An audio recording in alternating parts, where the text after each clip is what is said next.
$800 a year. The fine is $2,000 a year. And so that's probably what they end up having to do now. This is a $2,000 increase in their taxes through a fine. And they still don't have insurance to show for it.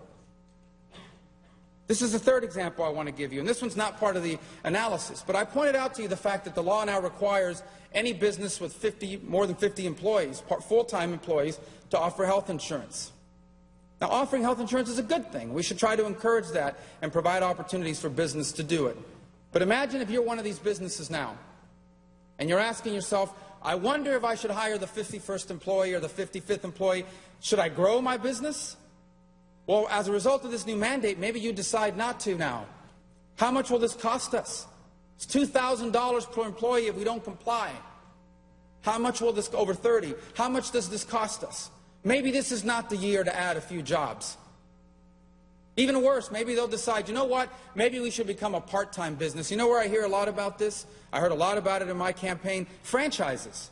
You know, the Taco Bells and the McDonald's, those aren't owned necessarily by McDonald's or Taco Bell. They're owned by a small business owner who maybe has one or two of these businesses.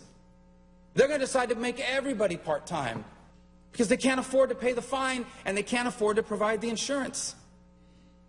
So this would be a bad idea no matter what the economy is, because now you're discouraging them from growing their business. No matter what our economy looked like, this would be a bad idea. But let me tell you why it's worse. Number one, guess who gets to enforce all this stuff? Guess who you have to answer to? Guess who you have to prove to that you have insurance? Your neighborhood-friendly IRS. That's who's in charge of enforcing this. Millions of Americans now have an IRS problem because they don't have health insurance. And this idea that they don't have health insurance, because if you read some of these statements and these interviews that the President gave when he said it wasn't a tax, it makes it sound like some of these people are just, they don't want to buy insurance. They want to use the money for something else, that they're irresponsible. They're not irresponsible. They can't afford it. There isn't a vibrant private market for them to buy insurance because they can only buy insurance from their state. So if they live in Florida and there's some company in California that wants to sell them insurance, too bad, you can't buy it. They're ridiculous. That's what we should be changing here. These people aren't doing it because they don't want to be responsible. They can't afford it. Their house is upside down. They're making half as much and working twice as long. Their kids want to go to college. Everything's gotten more expensive. Gas, milk, their water bill, the electricity bill. And on top of that, we're going to hit them with this? We just got a report today. The economy barely grew in the first 3 months of this year. Less than 2%. Our economy's not growing. And when it's not growing, the debt gets worse, the unemployment gets worse, everything gets worse. We shouldn't be doing anything in Washington that makes it harder for people to grow this economy. Why would we do something like this to people? Why would we hit the owner of a tourist shop with a $2,000 a year tax? Or else the IRS is going to chase you around. Why would we hit this guy who's 50 years old trying to make a living in the world working for a small business? Why would we hit him with a $1,000 a year tax if we're trying to grow our economy? Look, health insurance is a real problem. It is. I wish more Americans could get their health insurance the way Congress gets it. You know how we get it? It's very simple. We get to choose, depending on which state you're from, 8 to 10 companies. And you can decide you want a higher co-payment, you pay less premium, and vice versa. You get to choose. Most Americans don't have that choice. They get their insurance from their job, and their job tells them, this is our insurance plan, pick a doctor out of this book. That's the kinds of things we should be working on.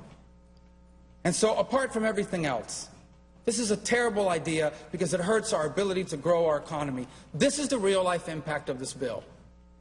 This is the impact this is going to have, and you're going to see it. You're going to see it in a further downturn in our economy, in more slowing in economic growth. This is going to have a real impact. This is a big deal.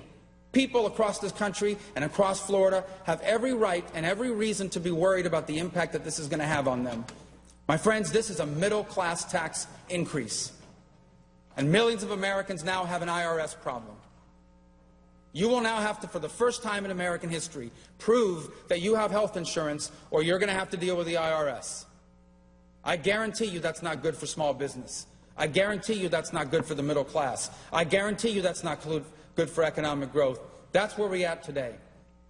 And if there's anything I hope we can do here, I wasn't here when the health care bill passed. But I hope that some of my colleagues who voted for this will think to themselves, this is never what we intended. We want to help people that are uninsured, but not like this. This is never what we wanted to do. I hope that enough reasonable minds will come together to either suspend or repeal this, and let's start from scratch. Let's come up with a real plan to deal with the health insurance crisis in America.